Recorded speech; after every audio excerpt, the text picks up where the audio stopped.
Other producers probably aren't going to say this to you, but I will. Beat sales are down. Trust me, producers who are top sellers are in contact with one another. So we've been talking about this stuff, and we acknowledge that there is this drop in beat sales.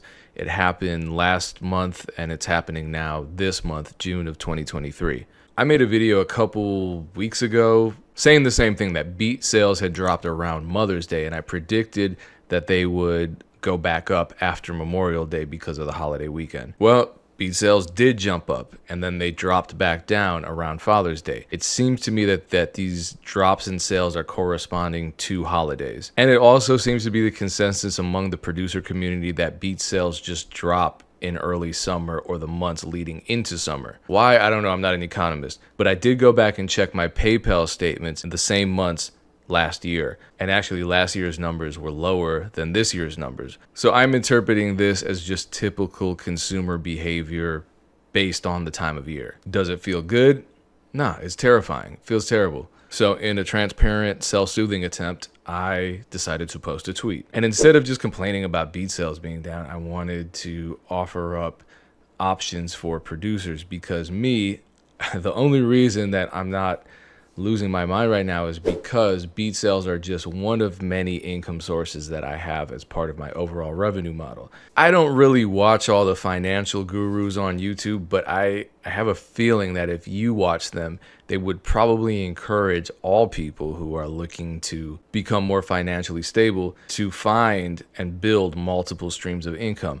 I encourage producers to do that 110%. This is honestly how I survive. Multiple revenue sources plus customer retention, which is the focus of the beat selling course that I'm still working on. So I tweeted about this, and there was opposition. This gentleman believes that the information out there on how to actually take advantage of these multiple revenue streams, and the fact that they even exist to begin with, is generally hidden behind paywalls and essentially gatekept by industry producers, by the powers that be, so forth. Now, I speak on how convoluted the music business is, how ridiculously complicated labels and other corporate entities make it for artists to get paid, to be treated fairly, to take advantage of all of the resources that are out there. I talk about this all the time. However, I disagree that the information isn't out there. I disagree that it's being paywalled or gatekept. In fact, I personally have never seen information about royalty collection, of all things, being paywalled.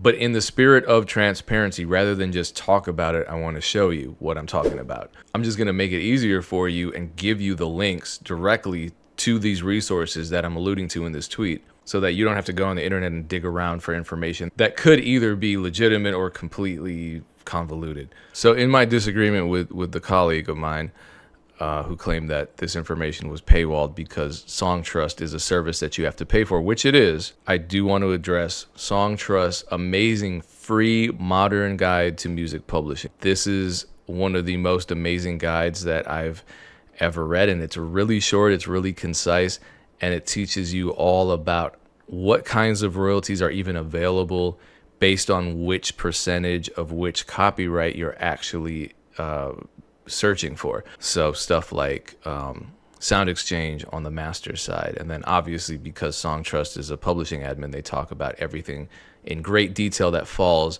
under the underlying composition copyright, and that includes all types of stuff: micro syncs, performance royalties, regular synchronization licenses, etc. And you can check that out at songtrust.com/the-modern-guide-2 whatever. I'm putting the link below the video so you don't actually have to retype it. Now, related to that is BeatStars Publishing. They're also a publishing admin. They fall under the Sony umbrella, and they have a similarly helpful guide, and it's called the Ultimate Guide to Music Publishing. It's a click of a button. They actually don't even ask you for your information, and it contains an entire overview of music publishing. So you learn about what mechanicals are versus performance royalties. You learn about what a music publisher actually does. A lot of information. This is a pretty comprehensive guide. It's 43 pages long, and there's a link to that below the video. A lot of people don't know how to register their titles so that they're receiving royalties on the underlying composition side of the copyright coin. And so to register your share as a writer and a publisher, you go through this title registration process that I've created a video explaining. This is a very old video, but the information has not changed. So he is both a writer and a publisher because he's self-published. Hopefully this part makes sense. I'm just going to kind of pause every now and then. Here's something that a lot of producers had questions about because they're not familiar with the term microsync. I made a video where I interview Jacob Pace from Create TV to explain exactly what microsyncs are and how you can collect them, because this is one of those royalties that you need to be on top of, otherwise it disappears very quickly. When audio is matched up with video, as is every single video on YouTube, it's a synchronization. And so technically, these are all tiny individual syncs that you're basically allowed to collect money on, which includes your rights as a songwriter to collect. Another royalty stream that I spoke on in my tweet was selling drum kits and sample packs.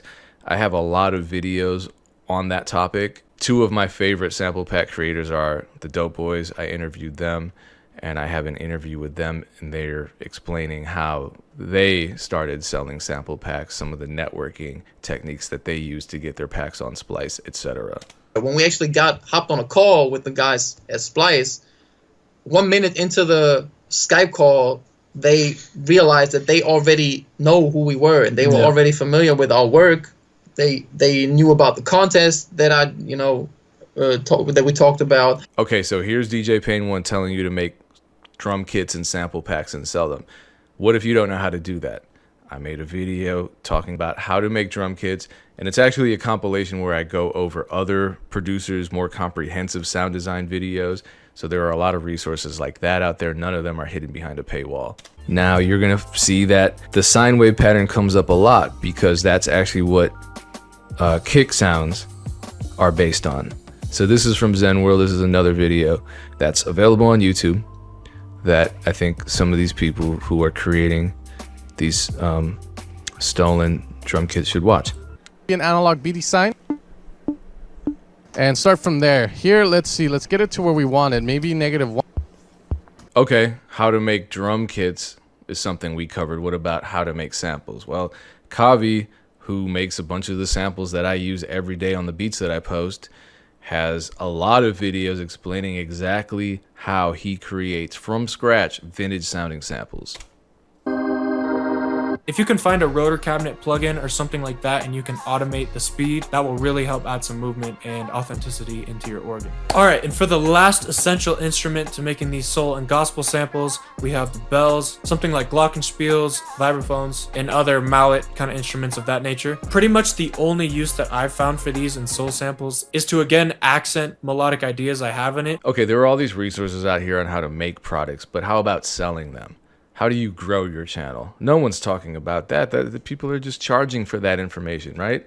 No. Number one, I put out a video damn near every week, if not twice a week, addressing beat selling, addressing branding for producers, and music business techniques in general, specifically for the producer community. And someone else who's been doing the same is Dilly, and he and Kavi are creating some amazing content, and they're just on a roll. So here is a video by Dilly called How to Grow a Tight Beat Channel in 2023, not behind a paywall at all, and he's incredibly transparent. He's telling you exactly the tools he uses to optimize his YouTube videos to grow his channel. Watch this. Here's like some examples of artists that would work, I think. Let's start Corday type beat. So say you make a J. Cole type beat in the beginning, don't post it as a J. Cole type beat. Post it as a Corday type beat, a Boss type beat, maybe like Freddie Gibbs. You'd even go like throwback and do like a Wale type beat or something. 868 subs, made it on the top. So 1.4K, I mean, yeah, there is opportunity here. That tweet reply from my colleague, the lawyer, really inspired me to make this video. Why? Because there is a narrative that gatekeeping is rampant when it comes to information about the music business. I see a lot of aspiring recording artists and producers complain that there's just no good or free information out there about the music business, and therefore they can't learn the proper way to grow their music careers. In reality, they're not even trying to look. Good resources are everywhere. In fact, I make it. I spend a lot of time making it, and it's all free. And in the grand scheme of things, very few people watch my videos. I get that informational videos like the ones that I create don't have the same appeal as a beat tutorial or a video about why this person's plugin is trash or why this producer has beef with another producer. But popularity and existence are two different things. There are a lot of producers, a lot of people in the music business who are freely giving this information out, and I think it's about time that the community started acknowledging them and supporting them. I think certain people do get a lot of praise. I think BusyWorks, someone like him who was a pioneer and who continues to put out good information is consistently being brought up in this conversation.